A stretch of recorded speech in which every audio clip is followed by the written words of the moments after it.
So now that we're back to the show, Speak the Truth. Yes, this next segment is all about asking you guys questions. But before we actually get there, I know a few of you had a questions of your own during the last segment. So this is an opportunity for you to ask those questions that you have. So do we have any takers that wants to ask a question? Just go ahead and raise your card. Don't be shy. Pop it up. Okay, well, it was more of a statement to the very first question when, like, you get into the cliche words of boss chick and things with society and how, relationships are influenced by media and different people's outlook on how things should be. Because a woman so-called taking charge can be very nurturing. It doesn't have to be, like a challenge or considered masculine. Like, you don't have to use those labels. And I think that's what's problematic. So what she said was women, when it comes to having those labels like boss chick and being independent, it doesn't always have to be a negative connotation to that because actually it's all in how you do it. You can be a boss, you can be independent, you can be, know your stuff, but you don't have to walk around thinking that you're so high that no one else can come behind you, including your man. So there's a way in you in how you do it. So that's what I heard that you said. I like Absolutely. that. I like that. Absolutely. Give her a Yes. round of applause. I like that. And in addition, walk the walk. Yeah, yeah, I am a bus chick. you know, Own it. But again, it goes back to what I said earlier with humility. Okay, you can absolutely be that boss, but it's how you're walking in it. Just because someone puts that label on you, but how do you carry it? So it's a reflection of what you put out. It doesn't matter what they try to throw at you, it's how you respond to it. So if you're a boss chick, walk in, yes, I'm a boss chick. But how are you a boss chick? So when it goes back to the very beginning when she said, I'm always saying, give me a definition, define this. Well, it goes by your actions too. So don't let society, put you in a category that you don't belong in by your reflection. And sometimes you don't even know that you're giving off that aura. True. I remember in my first marriage, my family was like, told me, "You changed. You acting like your stuff don't stink." They'll tell you the truth. And I was like, "No, I'm not." And then when I look back at it, I was like, "Yes, I was.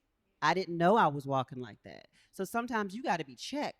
Somebody may need to check you. You need to listen. Look, you walking too high. You acting like you ain't acting right. There's a difference between being a boss chick, a true boss, a true manager Speaks less. is going to be able to say, you know what? Although I'm here, let me pull my people up. Even Right. though I rode the elevator to the 20th floor, I'm going to send that elevator back down for the other people so they can come on up with me. You understand what I'm saying? So for the ones that's making those six figures, $1 million, or wearing the Gucci and Prada and all that stuff like that, your stuff still stink. Ooh. Your stuff still stink. Ooh. I can say that. Ooh. Yeah, Facts. that's right. We had a card up. Yes, ma'am. Sometimes it's just about confidence. People confuse that what they see. That's true too. Yeah. Listen, I was just about to say that. For the ones that know me, they think I'm cocky. It is what it is. I'm just confident in my own skin. Okay, I'm a walk it like I know how to. That doesn't mean anything by it. It's just I am just comfortable and I am confident that whatever's in front of me, I can accomplish it. I can make it happen. I can do it, regardless of what you think of me. So you're absolutely right. A lot of people do misconstrued confidence as cockiness. So, you know what? You just gotta, elevate yourself. Last Sunday I was like, not everybody will be on the same cruising altitude as you. It's just a fact. When you're in that altitude, the ones that are meant to be there will be there. The ones that are not will simply fall off. And you gave the illusion about an eagle. An eagle doesn't have to fight back. She just keeps climbing up. You are not meant to be there with me. So go ahead and just fall up because your stuff stinks.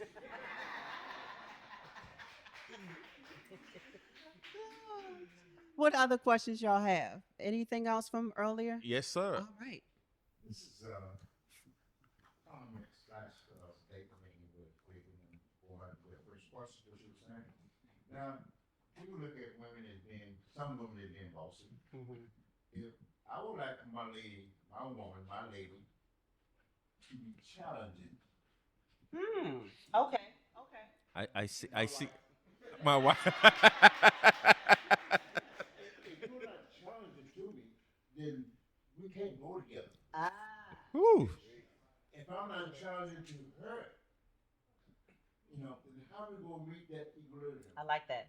You know, Dad. if I'm up here and she's there, and then sometimes she's down here and up here, as long as we got that medium in there, we won't do it. Mm-hmm. Mm-hmm. And so for us to be bossy, but it's how you go about doing it, Yeah. how you accepting it, how you gonna lead towards it. Yeah. Mm. And some people want to be bossy, they're not really bossy, they're expressing their opinion on things. But Mm. I can't talk too much on it because we've been together ever since high school. So I Whew. can't elaborate too much because I don't know too much about dating. Mm-hmm. This I'm referring talking to her. Right. Oh man, that is so powerful right there.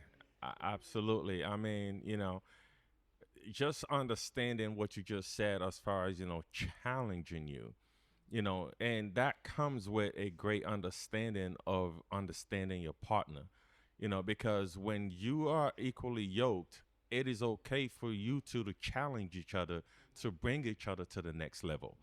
It is not about being complacent or just being comfortable. No, I need you to challenge me physically, spiritually, emotionally, because that's how you grow together.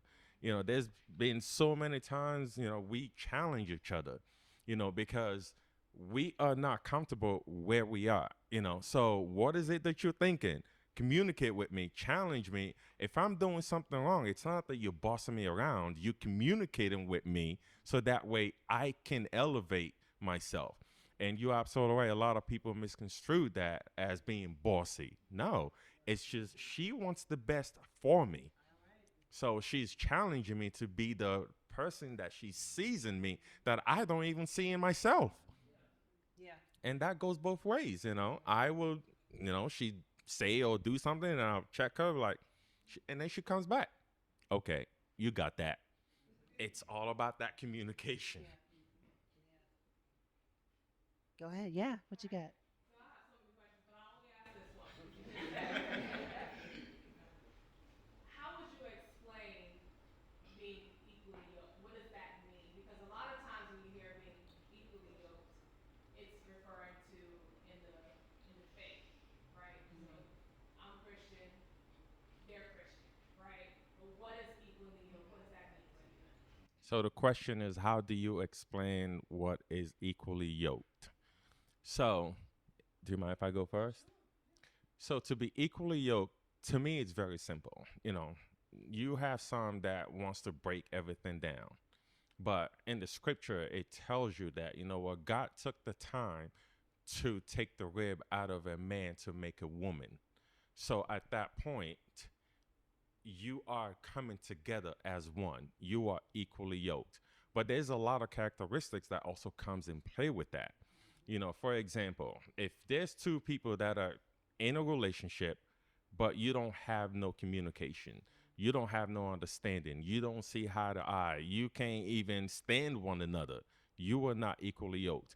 But if you're in a relationship where before you even say something, I'm already knowing what you're thinking because God has designed us to be as one. That's being equally yoked. There's so many things that you might feel and I'm not even next to you. I might be at work and then she'll call me and say, "Hey, you all right? What's going on? I just felt this." That's equally a way you can constantly feel of each other, because that's what God has put together and that is equally yoked. And a lot of times we try to force that yoke. It's you can't force it. It's got to be, it's a divine design where you two come together. And we talked about it earlier when you said, you know what, don't go out there looking, right? Don't worry, he'll find you, she'll find you. That is equally yoked when God puts you two together. And I think that what the question was, how do you know when you're equally yoked or What is define equally equally yoked? yoked? Um, so what I was taught is equally yoked simply means that you're in the same faith. Both are Christians, both are Muslims, both are whatever other religions, Buddhist, both are the same religion. I don't believe that it's just that. I honestly do not. Because me being in the ministry for this many years, I have seen where people are both Christians and there was nothing but hell in the household and Right, they were not equally yoked. right. The same thing for two Muslims being in the house together and they were not equally Equally yoked. yoked. So I would challenge people to broaden your mind to believe that it is not just the faith, it's exactly what he said. It is how, when you seek God, when you seek God, he will tell you who your person is. But you have to seek God, right? A lot of us, we go by feeling. I love him, but I love him, no. You can love someone and still be unequally yoked. Facts. Okay? Facts. So I need for you to seek God before you go and you marry someone or be with someone, because if you don't, you could marry someone where you're not equally yoked. Prime example, I said I'm divorced.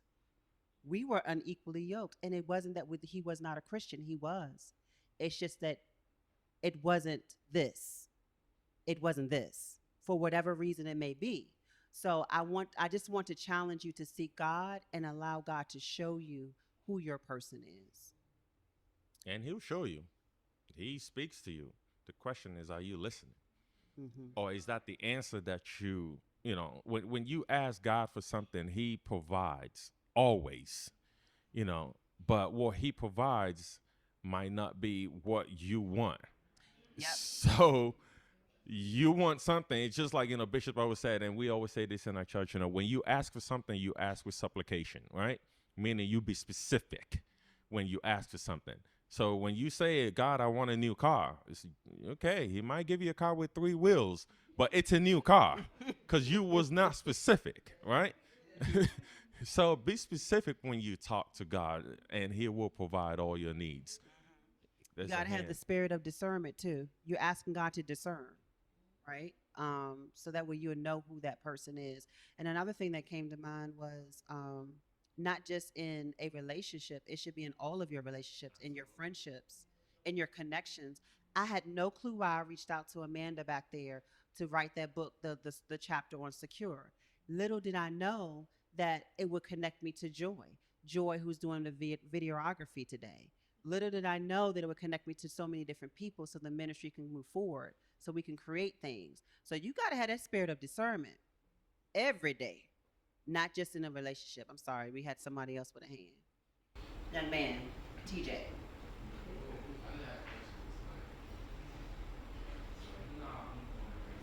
You got to stand up and speak up. So.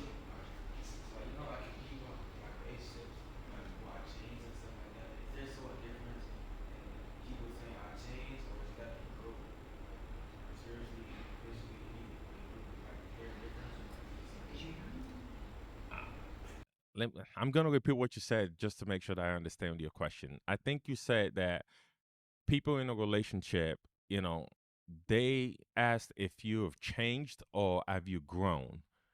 Was that your question? Is that the same thing as in have you changed or have you grown? So in a relationship, we all change because we all grow. So if that makes sense, brother TJ, in our growing, it's not so much that we are changing in a bad way or we are growing in a bad way. It's just that that's part of life, because that's how we evolve based on, the events or circumstances that we go